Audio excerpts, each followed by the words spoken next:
Bonjour, dans cette vidéo, on va corriger l'examen de mai 2019. Alors, c'est l'examen que vous avez sous les yeux. Alors, l'épreuve dure 1h30. Alors, on nous dit à l'exercice 1, soit B égale E1, E2, E3, la base canonique de R3. On note F, l'endomorphisme de R3 défini par, il y a un E en plus, défini, on enlève le E, erreur de frappe, par donc F de E1 égale 2E1 plus E2, F de E2 égale E1 plus 2E2, et F de E3 égale moins E1 moins E2 plus E3. Montre que F de X, Y, Z égale. Donc, comment on calcule F de X, Y, Z, sachant qu'on a F de 1, F de E2, F de E3. Donc là, j'ai exercice 1. Alors, première question. On veut F de X, Y, Z. Alors, quand je prends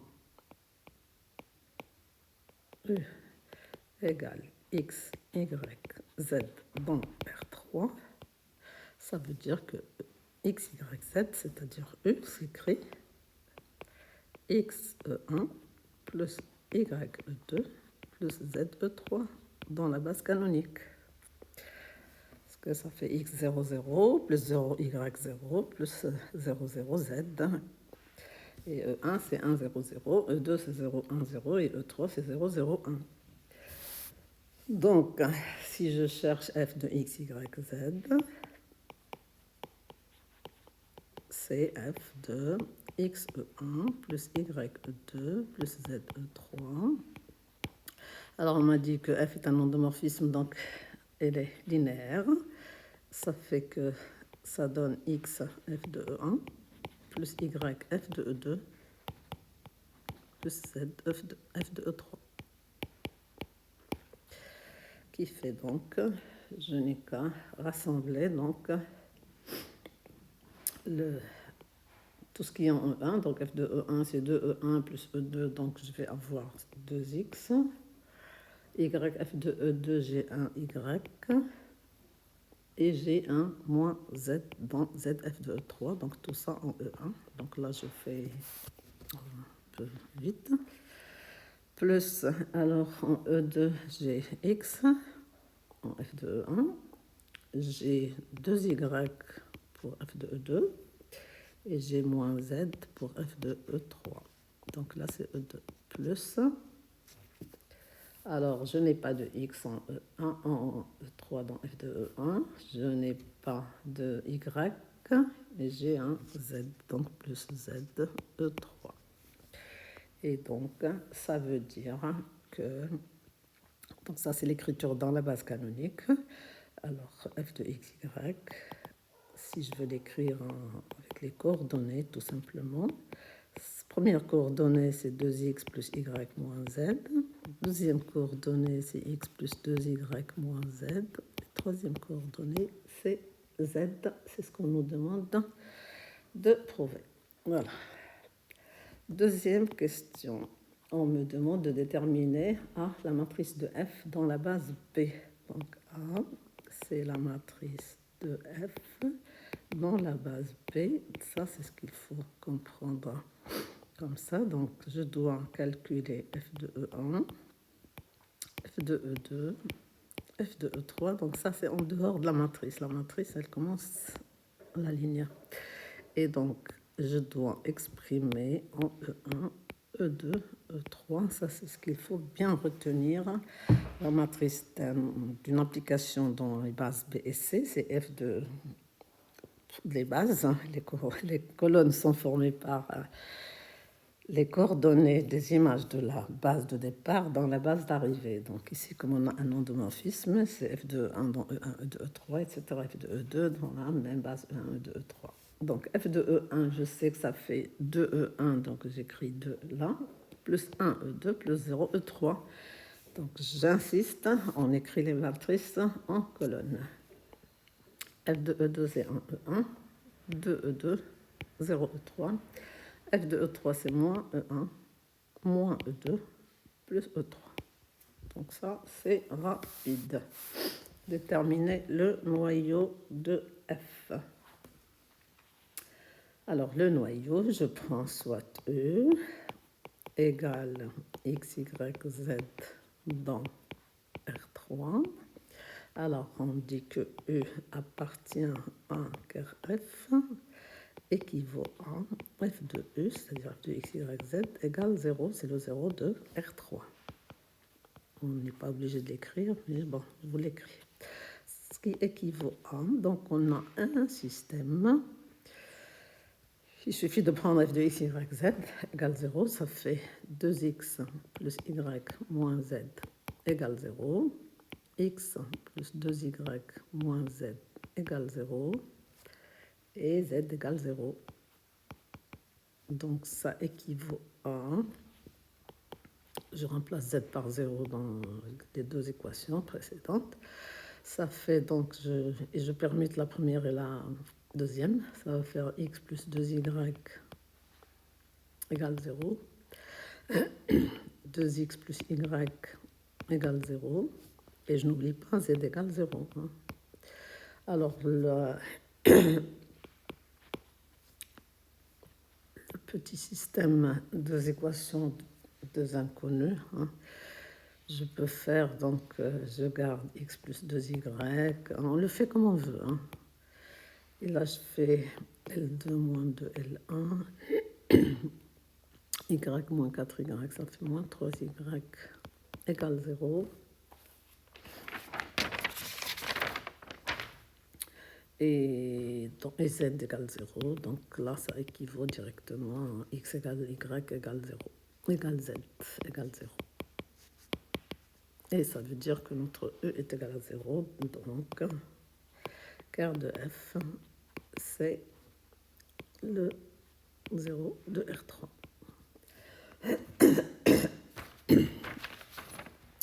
Alors, F est-elle injective? Oui. On sait qu'on a quart F égale 0, donc quart F égale 0, équivaut à F est injective. F est injective, quatrième question.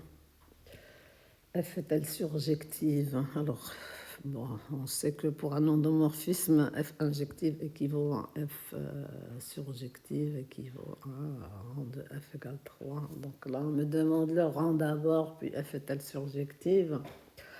Je peux dire, d'après le théorème du rang, rang de F est égal à...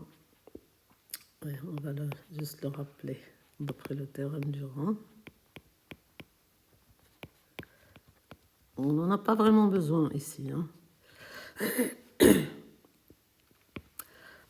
Alors, rang de F est égal à dimension de R3 moins dimension de F qui est égal à 3 égale à dimension de R3. Donc, ça veut dire que F est surjective.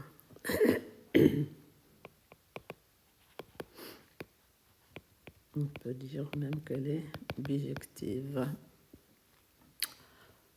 Donc là, c'est une façon de répondre. Mais on aurait pu dire, hein, puisque F est un endomorphisme, F est injective équivaut à F surjective équivaut à F bijective. Et donc le rang, c'est 3. Alors, cinquième question. Donc on nous introduit d'autres vecteurs. Donc E1 égale E1 plus E2, E2 égale E2 plus E3, et E3 égale E1 plus E2. Alors, montrer que B' égale E1, E2, E3 est une base de R3. Alors, cinquième question. G cardinal de B' est égal à la dimension de R3, qui est égale à 3, n'est-ce pas? Donc, il suffit de montrer que B' est libre. Alors, pour montrer qu'il est libre, on peut le faire comme on veut. On peut le faire comme on veut. Je peux le faire en calculant le rang de la famille 1, 2 et 3, comme je peux le faire par des alphas. Donc, allez, on va changer. Soit alpha 1, alpha 2, alpha 3, appartenant à R, tel que alpha 1 U1 plus alpha 2 U2 plus alpha 3 U3 égale 0. Donc on doit montrer que alpha 1 égale alpha 2 égale alpha 3 égale 0. Alors je prends alpha 1 U1 plus alpha 2 U2 plus alpha 3 U3 égale 0. Ça équivaut à... Je mets tout en U1, U2, U3. Donc alpha 1 U1, ça va donner alpha 1 U1. Alpha 2, je n'ai pas de E1 et alpha 3, j'ai un E1, donc plus alpha 3. Je vais faire ça. E1 plus en E2, je n'ai pas de alpha 1, mais j'ai un alpha 2 et j'ai un alpha 3. E2. En E3, j'ai un alpha 1. J'ai, donc on a dit en alpha 3, un alpha 2, E3 égale 0. Alors comme E1, E2, E3 est libre, c'est une base, E1, E2, E3 libre, ça implique, donc cette égalité implique que j'ai alpha 1 plus alpha 3 égale 0, alpha 2 plus alpha 3 égale 0, et alpha 1 plus alpha 2 égale 0. Ce petit système linéaire homogène à résoudre. Alors on le résout comme on veut. J'ai besoin que d'une implication, donc j'ai pas besoin d'équivalence, même si c'est une équivalence. Alors je garde la première, alpha 1 plus alpha 3 égale 0. Je garde la deuxième. Et je fais L3 moins L1 pour me débarrasser de alpha 1. Donc L3 moins L1, ça va faire alpha 2 moins alpha 3 égale 0. Alors qui va impliquer encore, c'est équivalent. Alpha 1 plus alpha 3 égale 0. Alpha 2 plus alpha 3 égale 0. Donc je travaille par la méthode des pivots de Gauss. Et je vais faire L3 moins L2. Ça va faire moins 2 alpha 3 égale 0. Et donc, ça va impliquer automatiquement que, en remontant, donc alpha 3 égale alpha 2 égale alpha 1 égale 0.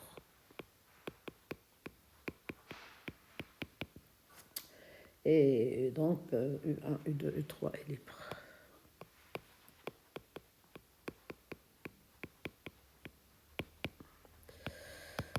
Et par conséquent, c'est une base. Site B' est une base de R3. Voilà. Alors, sixième question. Exprimer f de U1, f de U2, f de U3 en fonction de U1, U2, U3. Alors, f de U1, c'est f de E1 plus E3. Par linéarité, ça fait f de E1 plus f de E3. Que je calcule, f de E1 plus f de E3, ça fait donc de E1 moins E1, ça va faire E1. Alors, plus E2 moins E2, c'est parti, donc plus E3. C'est-à-dire U1. F de U2.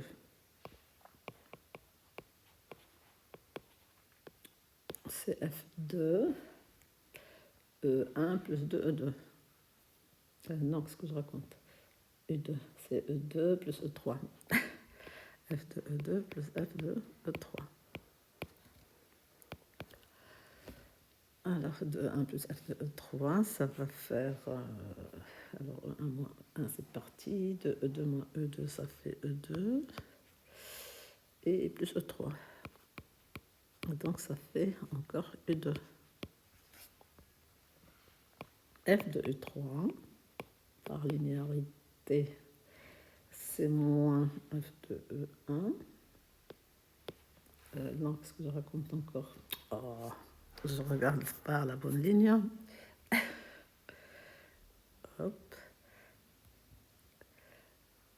Alors, E3, c'est f de E1 plus f de E2. Donc, c'est f de E1 plus f de E2. C'est toujours, j'utilise la linéarité de f1. F de E1 plus f de E2. De E1 plus E1, ça fait 3 E1. Et E2 plus 2E2, ça fait 3E3. 3E2, ça fait 3E1 plus E2. Et donc, ça fait 3E3. Voilà. Alors, on déduire la matrice A' de F dans la base B'. Les questions sont bien détaillées. Par définition, A', matrice de F dans la base B', il suffit d'écrire F de U1, F de U2, F de U3 par rapport à U1, U2, U3. Alors, j'ai trouvé f de U1 égale U1, donc c'est 1, U1, 0, U2, 0, U3. F de U2, j'ai trouvé 1, U2. Et f de U3, j'ai trouvé 3, U3. Donc, j'obtiens cette matrice diagonale 1, 1, 3. Alors, donner la matrice de passage, petit 8. Ça, c'est de petites questions. Matrice de passage de P à B', je l'écris comme ça. C'est tout simplement les coordonnées de la nouvelle base dans l'ancienne. C'est ce qu'il faut retenir. Voilà. Donc, j'exprime U1, U2, U3. En colonne toujours. Dans E1, E2, E3. Alors, j'ai U1 qui est E1 plus E3. Donc, c'est 1, 0, 1. U2, c'est E2 plus E3. Donc, c'est 0, 1 et 1. Et U3, c'est 1, 1, 0. Voilà. Très facile. Calculer son inverse, P-1. 9e question. Alors, P-1, je peux le calculer de différentes manières, soit en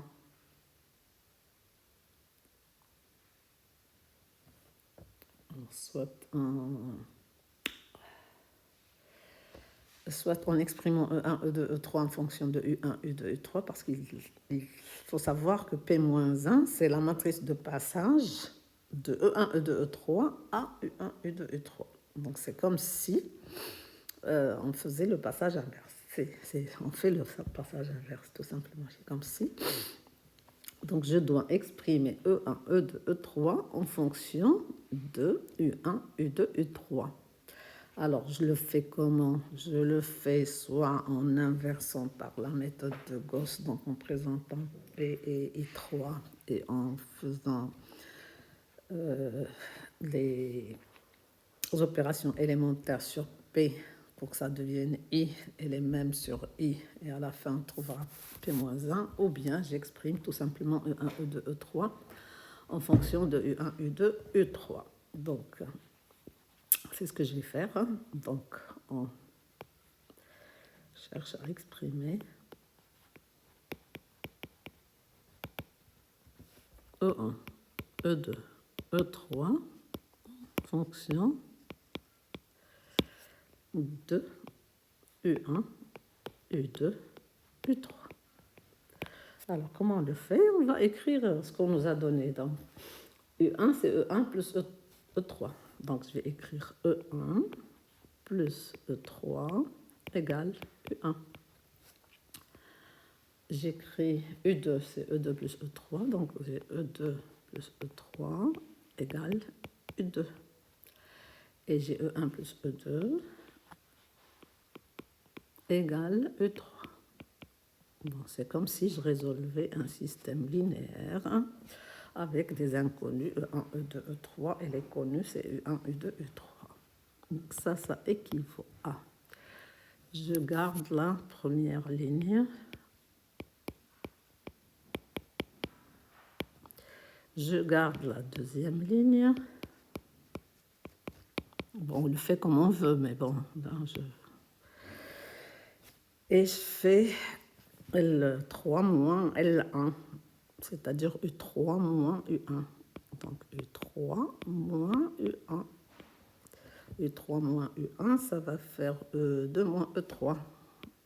C'est les mêmes opérations que ce que j'avais fait tout à l'heure. Équivaut à, je garde la première ligne, je garde la deuxième ligne et je fais la troisième moins la deuxième. Donc là, je vous l'écris, c'est L3 moins L2. Ça fait E2 moins E2, ça part. Moins E3, ça fait moins de E3. Égale U3 moins U1 moins U2. Donc U3 moins U2 moins U1, je décris dans ce sens. Ce qui équivaut à, donc je vais trouver E3 d'abord. Donc j'ai E3 qui est égal à 1 demi U1. Donc je divise tout ça par moins 2. Plus 1 demi U2. Moins 1 demi U3. Vous voyez que j'ai écrit U3 à la troisième ligne. C'est pour avoir ma matrice dans l'ordre. Et j'ai écrit E1, U2, U3 aussi dans l'ordre. Je remonte à E2. E2, c'est U2 moins E3. Donc c'est U2 moins ça. J'écris tout en fonction de U1, U2, U3. Donc ça va faire moins 1 demi de U1. U2 moins ça, ça va faire plus 1 demi de U2 et plus 1 demi de U3. Après, je fais E1, c'est U1 moins E3.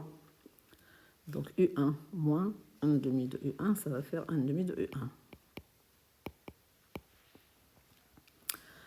U1, donc c'est fini, donc moins, donc ça va faire moins 1 demi de U2 et plus 1 demi de U3.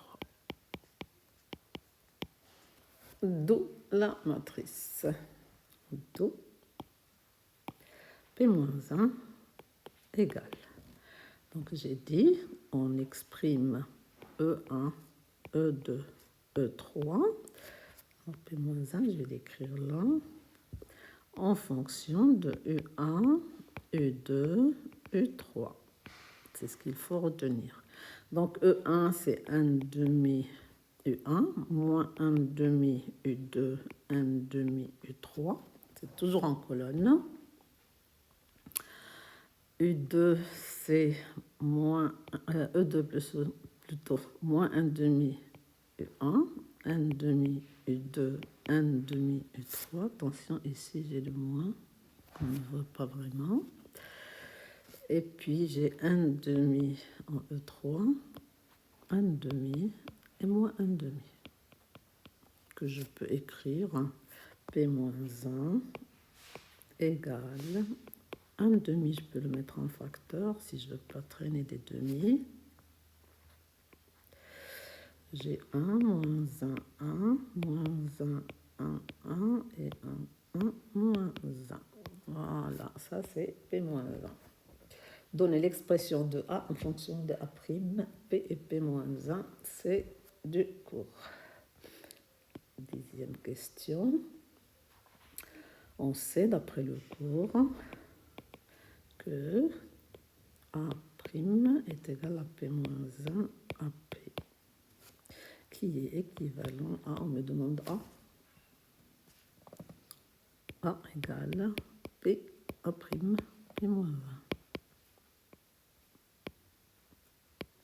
Voilà. Alors, 11e question. Calculer un n pour tout n supérieur ou égal à 1. Alors, un n. Donc, j'ai A à la puissance n, c'est P A', P-1 à la puissance n, c'est-à-dire P', P-1 fois P', P-1 fois, etc., P', P-1. Je sais que la multiplication des matrices est associative, elle n'est pas commutative, et j'ai P fois P-1 ou P-1 fois P qui fait I3, et donc c'est l'élément neutre de la multiplication. Et donc j'aurai les A' côte à côte, ça va faire P A' à la puissance n fois P-1. Alors, on sait aussi que A' à la puissance n, A' à la puissance n, c'est une matrice diagonale. Alors, pour les matrices diagonales, LV à la puissance n, c'est LV la diagonale à la puissance n. Et c'était donc un 1, 3, c'est ça. Donc 1 au cube 0, 0, 0, 1 au cube 0, 0, 0, 3 à la puissance n. C'est parce qu'elle est diagonale. Ça ne marche pas pour toutes les matrices. Et donc, ça fait 1, 0, 0, 0, 0, 0. Qu'est-ce que j'ai mis là? C'est n. J'ai mis 3. 1. Oh. Qu'est-ce que j'écris? C'est ici. Alors, on va corriger ça correctement. Là, c'est n. Là, c'est n. Là, c'est 1, 0. Et 0, 0. 3 à la puissance n. Donc, AN. Alors, A à la puissance n. C. Alors, P A' n, P-1. Alors, le 1,5 du P-1, je vais le sortir en première position. J'écris P. P, c'est 1, 0, 1, 0, 1, 1, 1, 1, 0, A' à la puissance n, 1, 0, 0, 0, 1, 0, 0, 0, 3 à la puissance n. P-1, donc c'était 1,5, 2. Donc le 1,5, je l'ai mis tout début, 1,5 de ça. Ça, moins 1, 1, 1, et 1, 1, moins 1.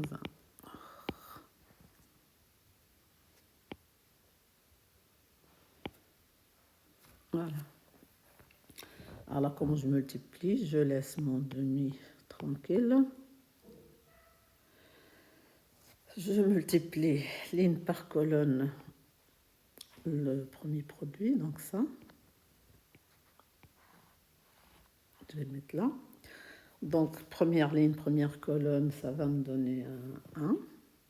Donc, 1 fois 1 plus 0 fois 0 plus 1 fois 0, ça fait 1. Ensuite, ici, c'est deuxième ligne, première colonne, 0 fois 1 plus 1 fois 0 plus 1 fois 0, ça fait 0. Troisième ligne, première colonne, donc troisième ligne de la première et première colonne de la deuxième. Ça fait 1 encore. Après, alors je vous montre juste par exemple ici. Alors j'ai ça, ça. Ici par exemple, je suis à la deuxième ligne, troisième colonne. Ça veut dire que je dois multiplier la deuxième ligne de la première, c'est-à-dire ça. Je vais vous montrer en prenant une couleur tout simplement. Je vais prendre une couleur. Voilà. Alors, je prends une couleur. Je veux ça, n'est-ce pas? Donc, je vais multiplier la deuxième ligne par la troisième colonne, c'est-à-dire ça fois ça, plus ça fois ça, plus ça fois ça, tout simplement. Donc 0 fois 0, plus 1 fois 0, plus 0 fois 3 à la puissance n. Et ça va me donner... Qu'est-ce que je raconte? Qu'est-ce que j'ai fait? Non. Oh, j'ai tout bazardé. Non. Oui. Donc j'ai dit ça fois 3 à la puissance n, pardon. Hop.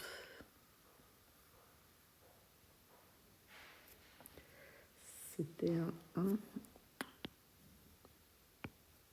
Qu'est-ce qu'il y avait ici? C'était un...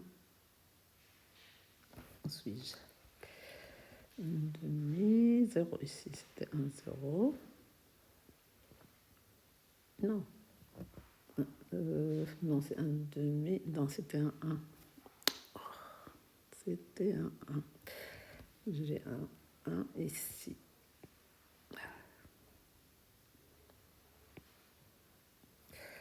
Je reviens à ma couleur. Donc, c'était 0 fois 0. Deuxième ligne, on a dit, et troisième colonne. Donc, deuxième ligne, troisième colonne, ce 1 fois ce 0, et ce 1 fois 3 à la puissance n. Et donc, ça va me donner un 3 à la puissance n. Voilà. Donc, je vais effacer ça, et je mets en noir 3 à la puissance n. Là, c'était juste pour vous montrer comment on multiplie. Et donc, après, donc, je remplis. Hein. Donc, première ligne, deuxième colonne. Je multiplie la première ligne par la deuxième colonne. Et ça va me donner 1, 0 ici. Deuxième ligne, deuxième colonne, un 1. Troisième ligne, deuxième colonne, encore un 1. Première ligne, troisième colonne. Là, on la veut. Et là, c'est troisième ligne, troisième colonne, 0. Et je multiplie par la matrice qui reste là-bas. Donc 1, moins 1, 1, moins 1, 1, 1, 1, 1, moins 1. Je fais la même chose. Donc ça va donner un demi. On va faire ça, je monte. Alors, première ligne, première colonne, j'ai un 1, 0, plus 3 à la puissance n. Donc 1 plus 3 à la puissance n. Ici, j'ai 0, moins 1, 3 puissance n. Donc moins 1 plus 3 à la puissance n. J'ai 1 moins 1, 0, ça fait 0. Après, j'ai donc, en continuant de la même manière, ça va faire moins 1. Moins 1 plus 3 à la puissance n. 1 plus 3 à la puissance n. Et encore 0. Là, j'ai 1 moins 3 à la puissance n. J'ai 1 moins 3 à la puissance n. Et j'ai un 2. Oui. J'ai un 2. Voilà, donc pour le premier exercice. Exercice 2. On y va. Alors, soit R2 de x, l'ensemble des polynômes de degré inférieur ou égal à 2 et des ensembles f égale. Donc, j'ai E, c'est R2 de x et F, c'est l'ensemble des polynômes dans R2 de x, tel que P de 1 égale 0. Et G, c'est vect x. Vérifier que F est un sous-espace vectoriel de R2 de x, déterminer une base. Donc, j'ai dit déjà que pour répondre à la première question, on regarde la deuxième. La deuxième, on me demande une base. Donc, il serait plus intéressant de trouver directement f égale vectre quelque chose. À la première question, comme ça, la deuxième, on ne fait que montrer que cette chose-là est libre. D'accord. Si on ne me demandait pas de base, je ferais avec la définition f sous espace vectoriel, donc non vide et stable pour l'addition et la multiplication externe. Mais là, je veux gagner du temps, donc je prends soit P. Donc déjà, mon f n'est pas vide, hein, et soit P, un polynôme dans R2 de x. Je sais que P s'écrit dans la base canonique de R2 de x qui est un xx carré. Donc il existe un A0, un A1, un A2 dans R, tel que P s'écrit A0 plus A1 x plus A2 x carré.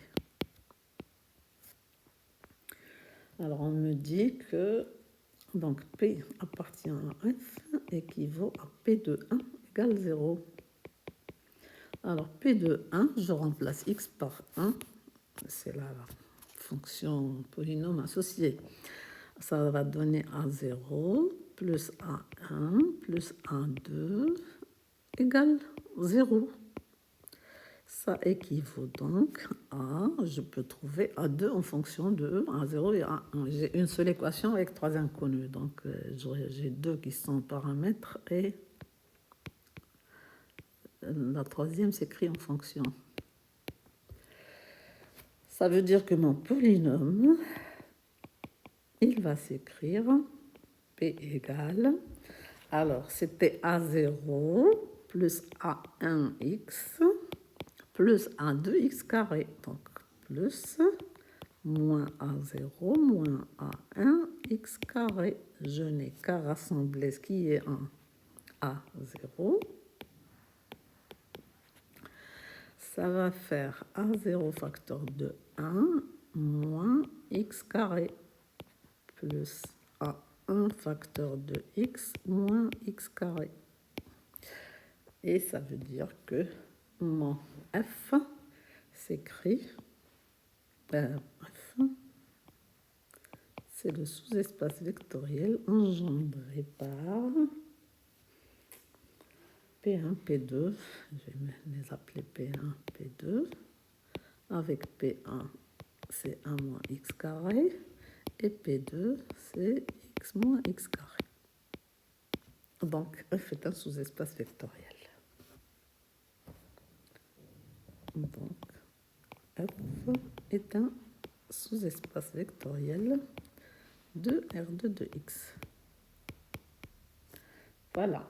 Alors, deuxième question, on me demande de trouver une base de f. Je sais que, quand j'écris f égale vectre P1, P2, je sais que P1, P2 est une famille génératrice. Donc, je vais écrire que P1, P2 engendre f. Donc, je vais montrer que c'est libre, tout simplement. Montrant que P1, P2 est libre pour avoir une base. Alors, c'est simple, je peux le faire comme je veux. Donc, soit alpha 1, alpha 2 dans R, tel que alpha 1, P1 plus alpha 2, P2 égale 0. C'est le polynôme nul. Alors, je reviens à la ligne, je réécris alpha 1, P1 plus alpha 2, P2 égale 0. Ça équivaut à, alors, alpha 1 facteur de 1 moins x carré plus alpha 2 facteur de x moins x carré égale 0 équivaut à, je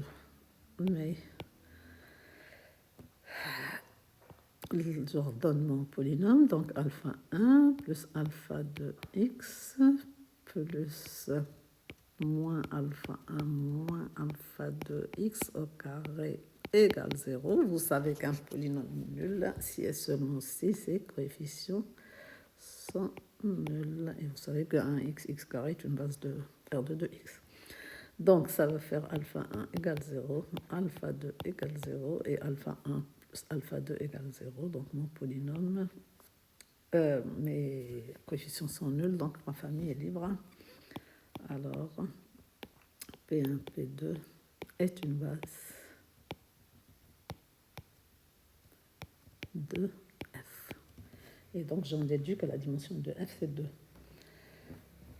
Alors, petit 3. Montrer que F inter G égale 0. Ouais, c'est facile.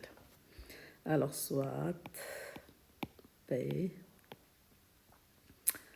appartenant à F inter G. Alors, P appartient à F inter G équivaut à... Alors, P appartient à F et P appartient à G. Équivaut à...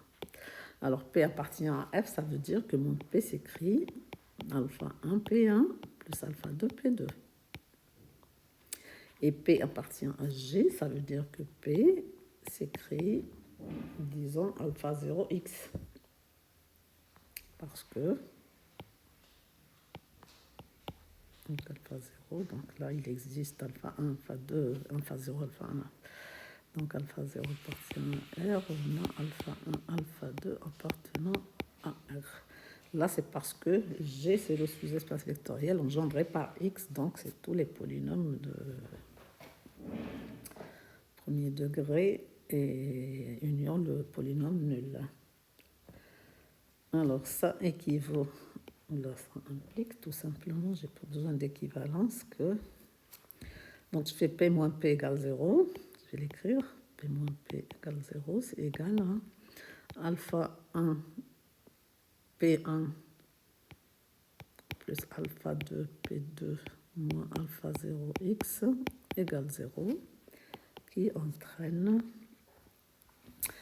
que, alors, j'ai en x, en 0, je veux dire, en constante, j'ai quoi?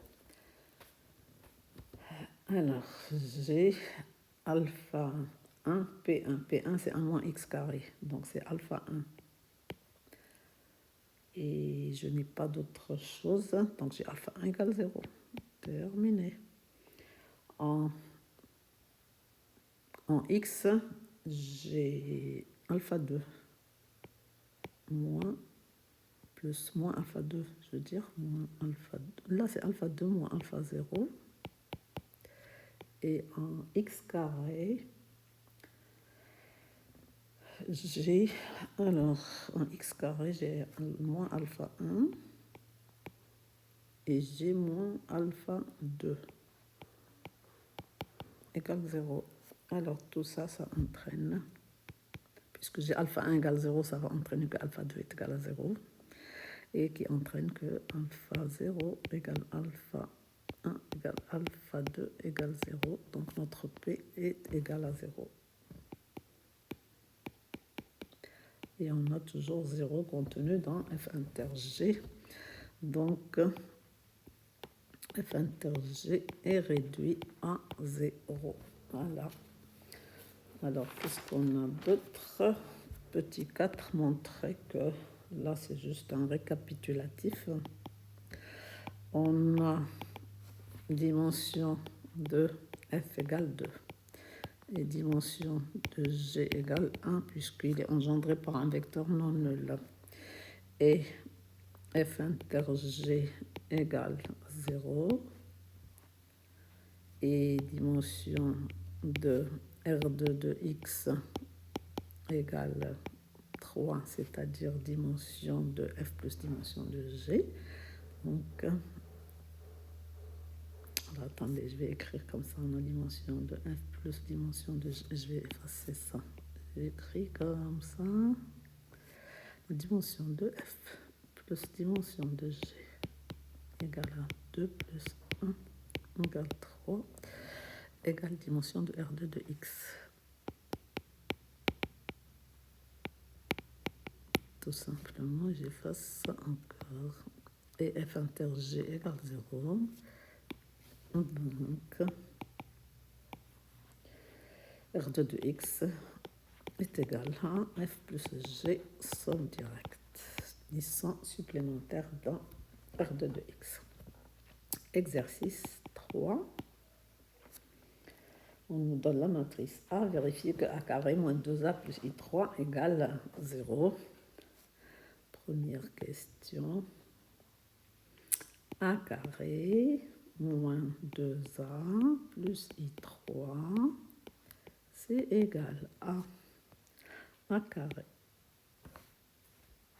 Alors, 1, 0, 0, 0, moins 2, 1, 0, moins 9, 4, ça c'est le 1 au carré. Alors au carré, moins 2A, etc. Donc au carré, je fais ça. 1, 0, 0, 0, moins 2, 1, 0, moins 9, 4, moins 2 fois A. Moins 2 fois A, ça fait 2 ici, 0, 0. 0 moins 4, 2. 0 moins 18. 4, 8. Plus I3, donc plus, je vais l'écrire ici. I3, c'est 1, 0, 0, 0, 1, 0, 0, 0, 1. Et là, donc, on vérifie, hein, il faut le calculer. Je vous fais le A carré, ça fait 1. Alors, 1, 0, 0, ça fait 1. 0, 0, 0. Alors, 0, 0, 0 encore. Et bon, non. Voilà. Deuxième ligne. Qu'est-ce que j'ai encore? Oui. Après, donc j'ai 0, 0, 0. Ça fait 0 ici. 0, 4, moins 9. 4 moins 9, ça fait moins 5. 0, moins 2, plus 4. 4 moins 2, ça fait 2. 0, 0, 0. 0, 18, moins 36, ça fait moins 18. 0, moins 9, plus 16, 16 moins 9, ça fait 7. Alors, moins, donc l'autre, plus, donc moins. Je vais faire plus, comme ça je rentre le moins. Comme ça je fais que des additions. Donc, moins 2, 0, 0, 0, 4, moins 2, 0, 18, moins 8, plus 1, 0, 0, 0, 1, 0, 0, 0, 1. J'additionne. Maintenant, je n'ai plus qu'une addition à faire. Donc, à la première position, j'ai 1, moins 2, plus 1, ça fait 0. Ici, j'ai 0 plus 0 plus 0. Là, j'ai 0 plus 0 plus 0, ça fait 0. Ensuite, j'ai 0, 0, 0. J'ai moins 5 plus 4 plus 1, ça fait moins 5 plus 5. J'ai 2 moins 2. Et voilà, donc je ne me suis pas trompée. 0 et des 0. Moins 18 plus 18, 0. 7 moins 8 plus 1, ça fait 0. Donc, j'ai vérifié que A carré moins 2A plus I3 est égal à 0. A carré moins 2A plus I3 est égal à 0. Montrer que AN égale N1 moins N moins 1 et 3. Pour N appartenant à N. Deuxième question, donc. On veut montrer que pour tout N, AN égale N1 moins N moins 1 et 3. Alors c'est pour N supérieur vers la 1. Parce que je ne peux pas avoir moins N moins I. Ça fait moins. Non, si, je peux. Je peux. A à la puissance 0. Ça va faire I. Là, ça va faire 0. On a plus I. Voilà. Donc, pour n égale 0, a à la puissance 0, c'est I3. Ça, on le sait. NA, 0 fois A, moins 0 moins 1, I3. Ça fait encore I3. 0 fois 1, c'est 0. Et là, j'ai I3. Donc, c'est vérifié. Voilà, donc, vérifier. Vrai. Alors maintenant, supposons, on va le faire par récurrence, que AN est égal à NA moins N moins 1 I3. Et montrons que AN plus 1 est égal à N plus 1 A moins N moins 1 plus 1. N plus 1 moins 1, ça fait N et 3. D'accord? Alors, on y va. Alors, A, N plus 1, c'est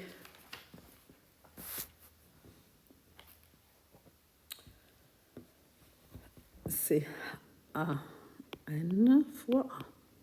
Bien, A fois N.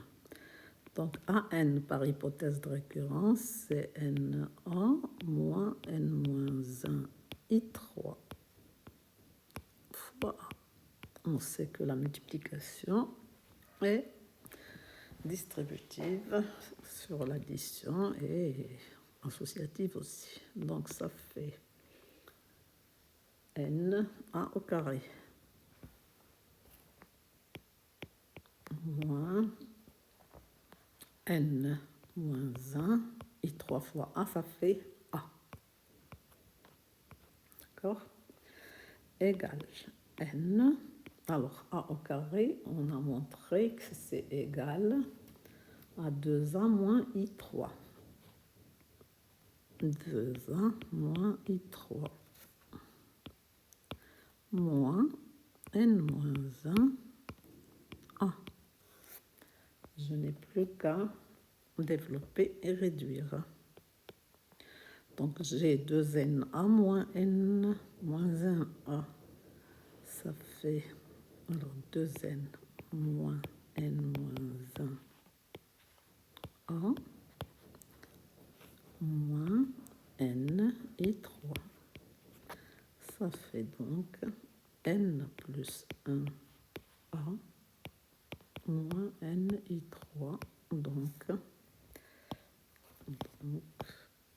pour tout N, dans N, A puissance N est égal à NA moins N moins 1 et 3.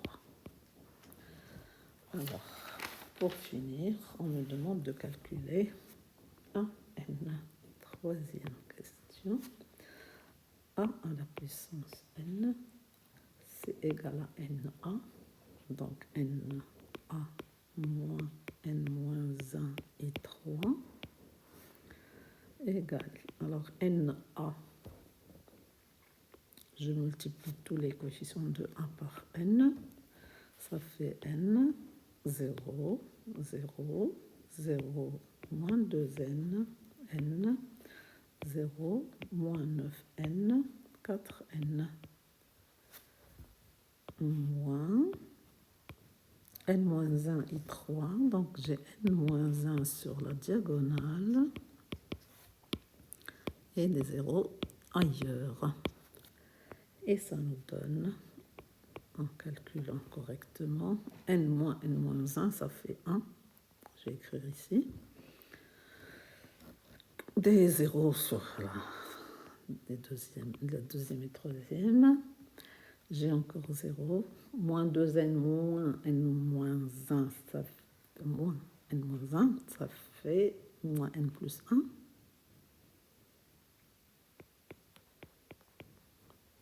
Et N, encore 0. Moins 9n moins 0, ça fait moins 9n. 4n moins n, ça fait 3n plus 1. Et voilà, j'ai mon a à la puissance n terminé.